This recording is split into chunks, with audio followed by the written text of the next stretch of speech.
नाजरीन, मैं आपसे मुखातिब आपका मेज़बान चौधरी फजल रहमान पाकिस्तानी ज़र कब्ज़ा जम्मू कश्मीर के ज़िला बिम्बर की तहसील समानी। और इस वक्त हम मौजूद हैं समानी जस्टिस राजा सईद अकरम जुडिशल कम्प्लेक्स में। बैक साइड पे जो बिल्डिंग आप देख रहे हैं यह है सब डिविजनल मजिस्ट्रेट समानी की।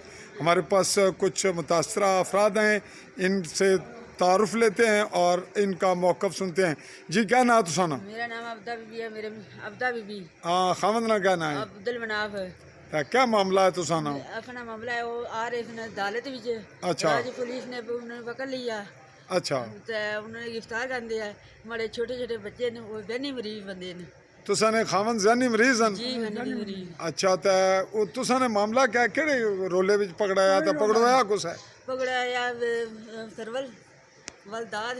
अच्छा, ते आबद। वजह क्या है? वजह क्या है? नाराजगी नहीं? वजह ये है साढ़ा राह पिंडा बंद किते ने।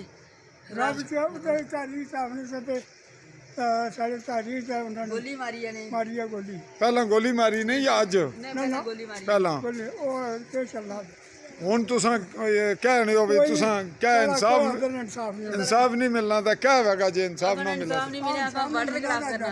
अच्छा, हम बॉर्डर खिलाफ कर रहा हूं। बच्चे मासूम मैं कुदर जा मैं बेसहारा औरत।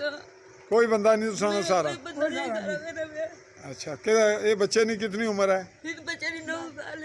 ये निकाह भी तुसाना? ये मेरा अच्छा, ये बड़ी बच्ची भी पीछा तुसा नहीं है? जी नाजरीन, ये इनका मौक़िफ़ हमारे सामने आ गया। ताल्लुक इनका पूछते हैं केड़ी जगह तुसाना रहने लगे?